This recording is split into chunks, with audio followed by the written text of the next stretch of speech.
শুভ সকাল। সবাইকে স্বাগত জানাচ্ছি নিউজ 24 নিয়মিত আয়োজন আজ সকালের বাংলাদেশে। দর্শক, আজকের পুরো আয়োজন জুড়ে আপনাদের সাথে আছি আমি তাবাসসুম আহমেদ। আমরা সবাই জানি ভাদ্র মাস কিন্তু চলছে, প্রচন্ড তাপদাহ চলছে, সেই সাথে এক পশলা বৃষ্টির প্রশান্তি যেন খুব শীঘ্রই নেমে আসে সে শুভকামনায় শুরু করছি আমাদের আজকের আয়োজন। আজকের আয়োজনের প্রথমেই আমরা দেখে আসবো ইতিহাসের আজকের দিনে কি ঘটেছিল।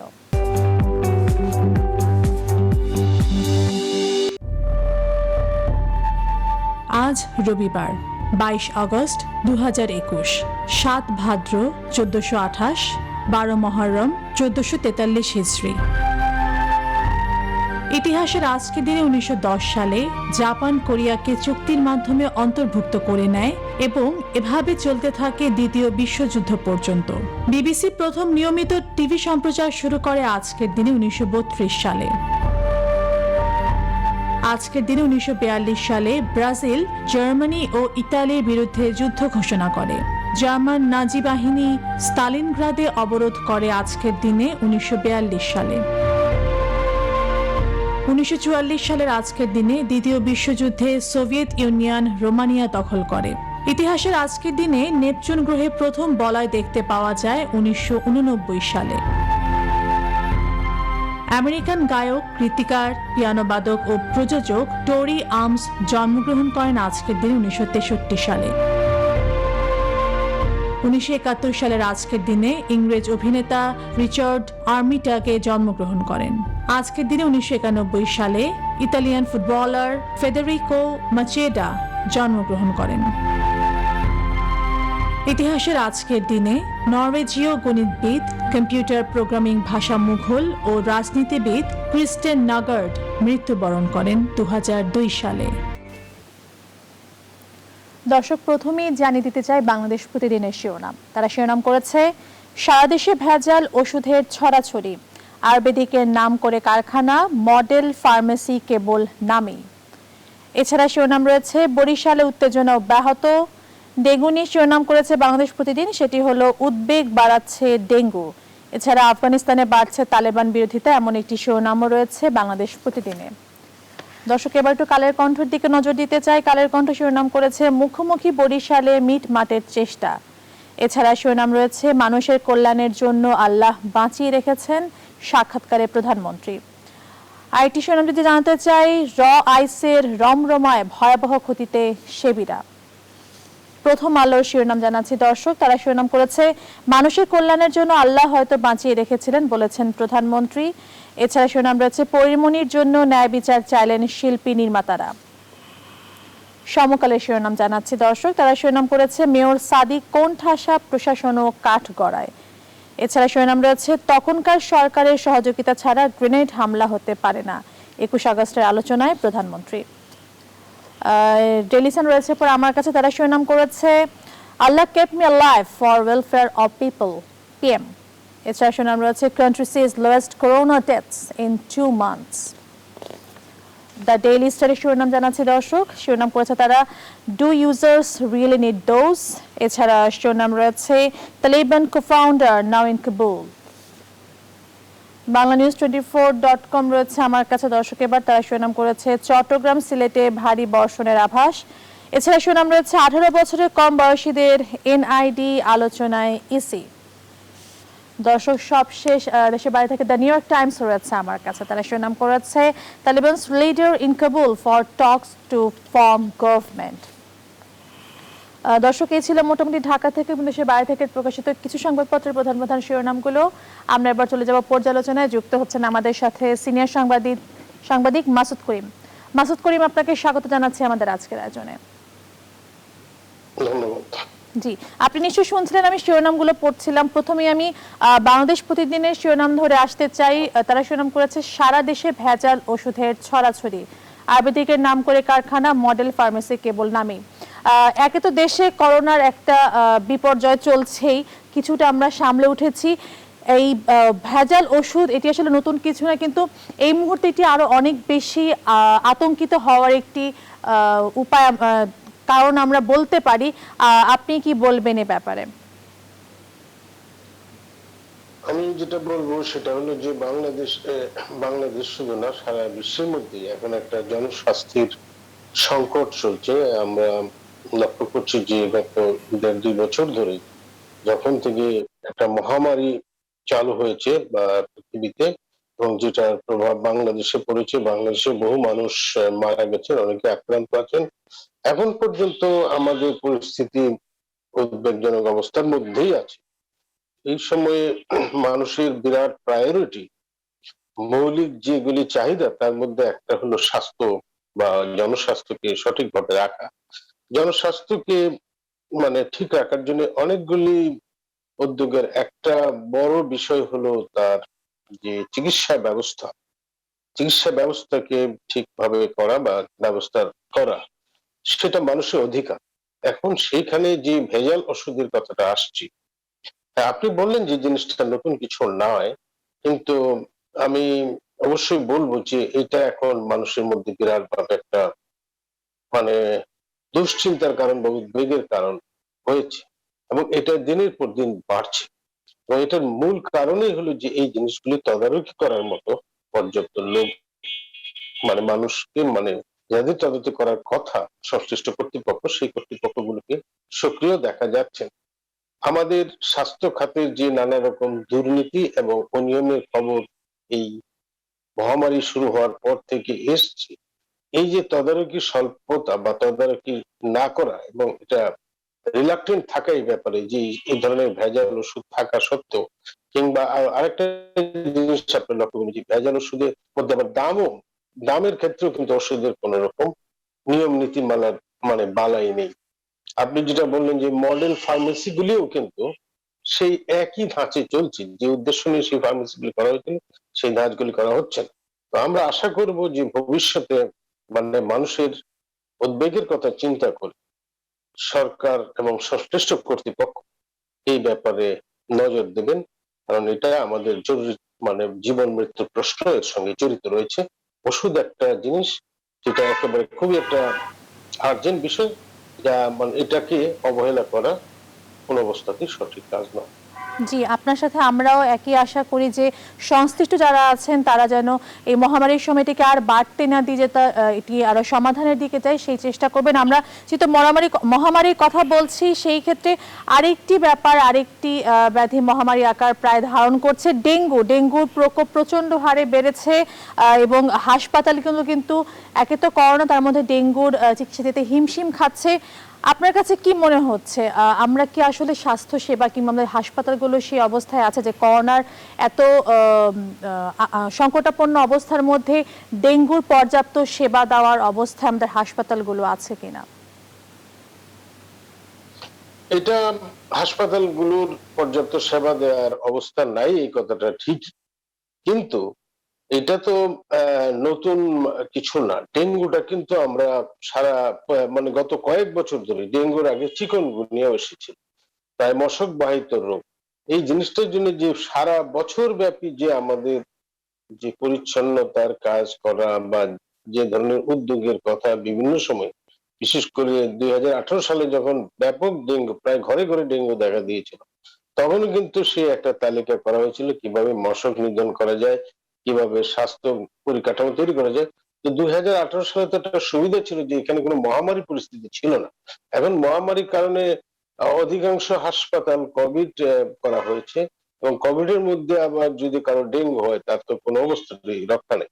বিশেষ করে বাচ্চাদের যে অবস্থা দেখা যাচ্ছে, প্রচুর পরিমাণ শিশু সেই ডেঙ্গুতে আক্রান্ত হচ্ছে।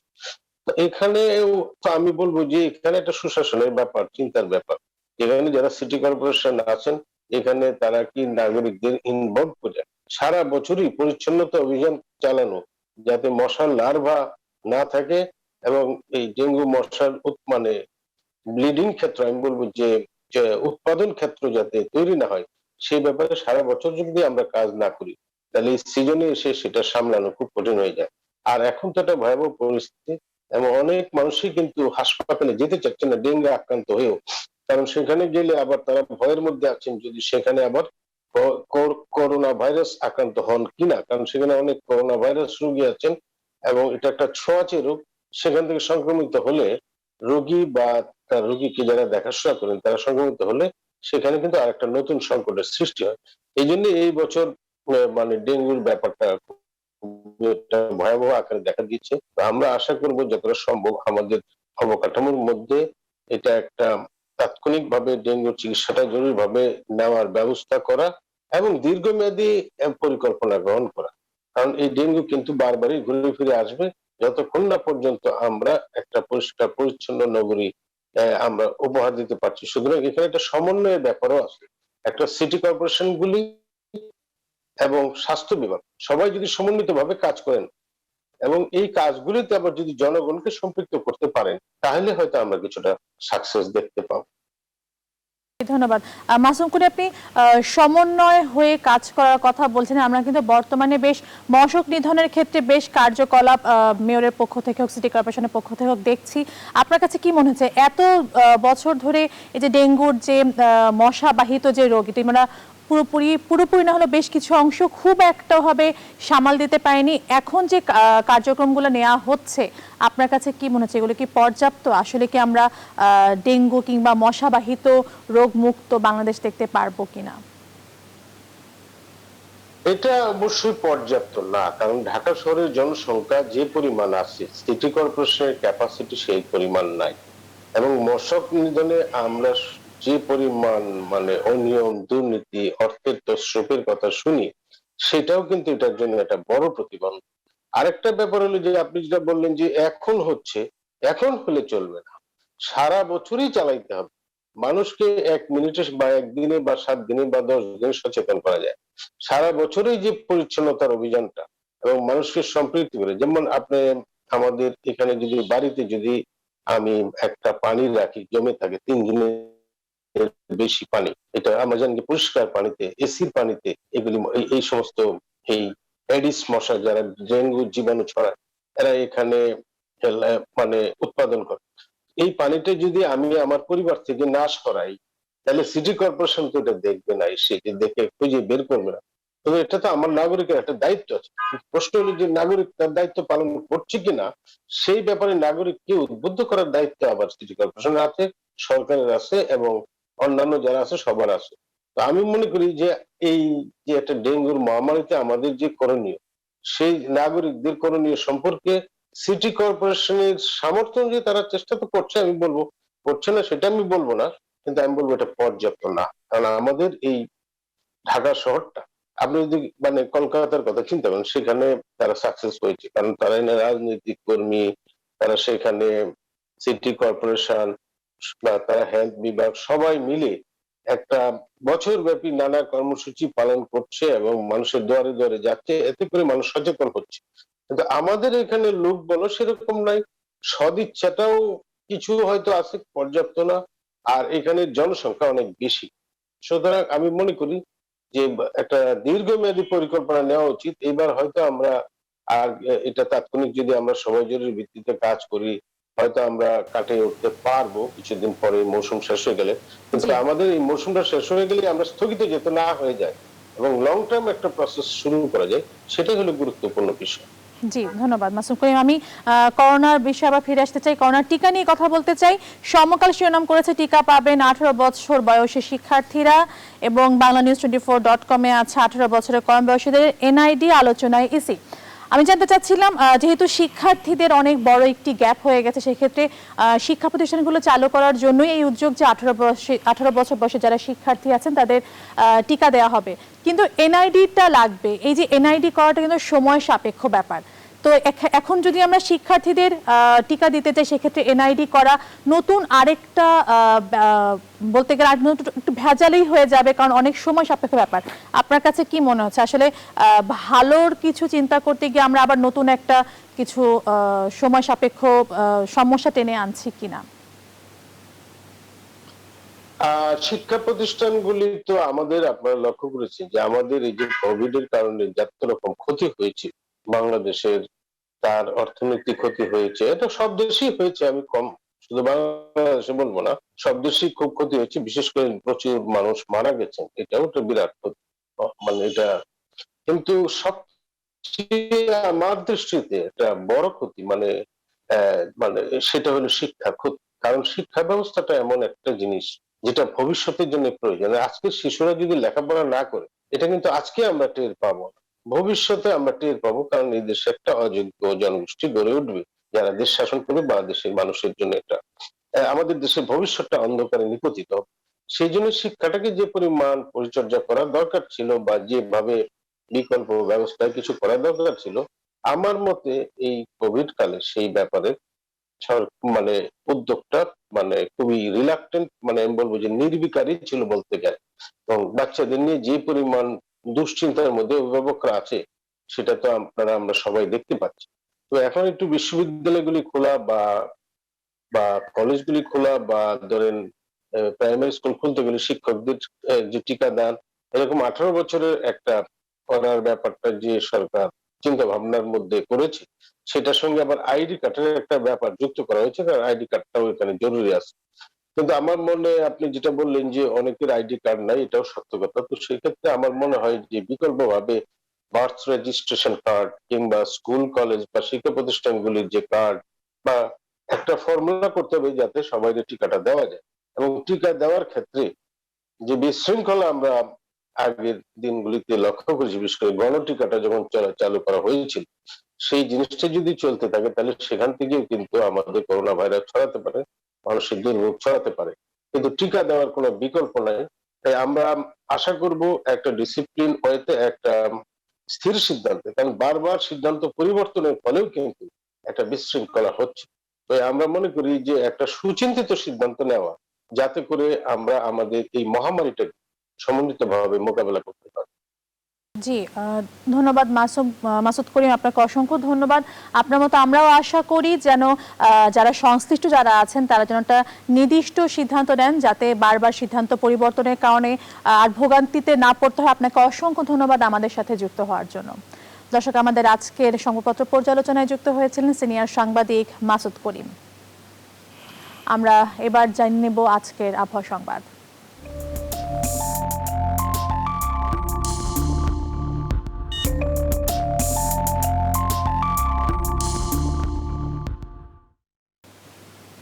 দর্শক, আজকে আবহাওয়া পূর্বাভাসে যেটি বলা হয়েছে, বৃষ্টির প্রবণতা কমে গেছে, আগামী 2 দিন এই প্রবণতা অব্যাহত থাকতে পারে। তাই এই সময়ে তাপমাত্রা কিছুটা বাড়তে পারে, তবে 2 দিন পর বৃষ্টির প্রবণতা আবারও বাড়তে পারে বলে জানিয়েছে আবহাওয়া অধিদপ্তর। এদিকে আরো বলা হয়েছে, পরবর্তী 24 ঘন্টায় বরিশাল, চট্টগ্রাম ও সিলেট বিভাগের অনেক জায়গায় এবং রংপুর, রাজশাহী, ঢাকা, ময়মনসিংহ, খুলনা বিভাগের কিছু কিছু জায়গায় অস্থায়ীভাবে দমকা হাওয়া সহ হালকা থেকে মাঝারি ধরনের বৃষ্টি বা বজ্রসহ বৃষ্টি হতে পারে। সেই সঙ্গে দেশের কোথাও কোথাও বিক্ষিপ্তভাবে মাঝারি ধরনের ভারী থেকে অতি ভারী বৃষ্টিও হতে পারে বলে বলা হয়েছে আবহাওয়া অধিদপ্তরের পক্ষ থেকে। সারা দেশে দিনের তাপমাত্রা সামান্য বাড়তে পারে এবং রাতের তাপমাত্রা প্রায় অপরিবর্তিত থাকতে পারে, এমনটি পূর্বাভাস দেওয়া হয়েছে। দর্শক, এবার জানিয়ে দিতে চাই আমাদের বিভাগীয় শহরগুলোর আজকের সর্বোচ্চ এবং সর্বনিম্ন তাপমাত্রা কত থাকতে পারে।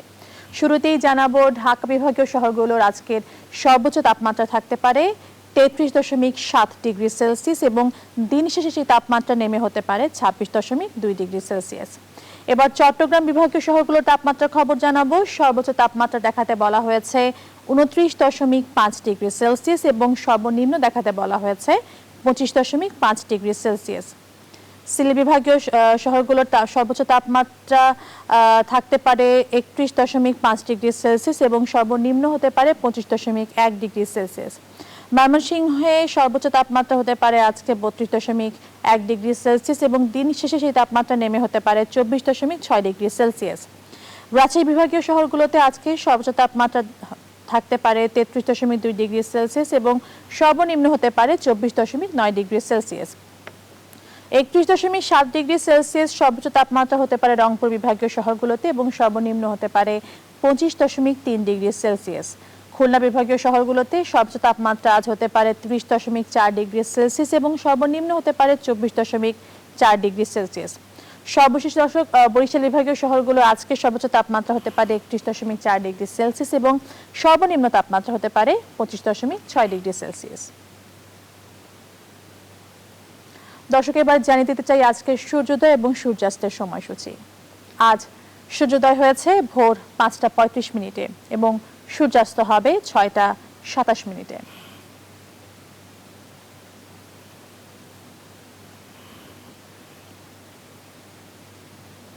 দর্শক, জানিয়ে দিচ্ছিলাম আমাদের আজকের আবহাওয়া সংবাদ। এবার আমরা চলে যাব রাশিফলে, জানাবেন কেসি পাল।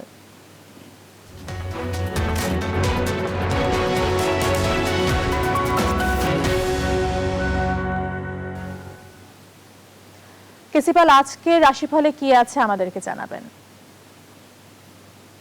অসংখ্য ধন্যবাদ। সেই সঙ্গে নিউজ 24 এর পক্ষ থেকে সকল দর্শকদের জন্য আন্তরিক শুভেচ্ছা ও অভিনন্দন।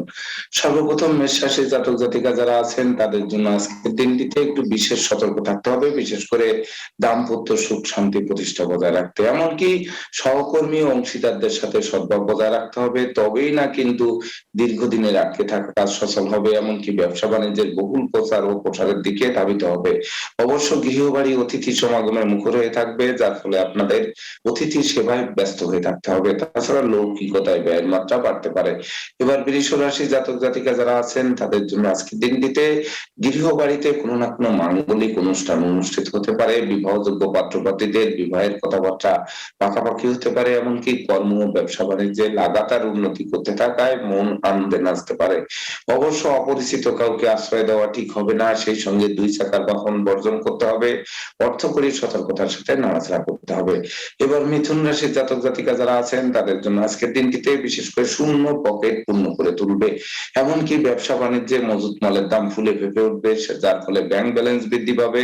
সেই সঙ্গে হারানো ধন সম্পত্তি ফিরে পাওয়ার পথ প্রশস্ত হতে পারে, এমনকি ধার কর্জ ঋণ মুক্তির পথ তো অবশ্যই প্রশস্ত হবে। সেই সঙ্গে সন্তানদের কেরিয়ার অধ্যয়ন ও স্বাস্থ্য বিষয়ক দুশ্চিন্তার অবসান ঘটবে।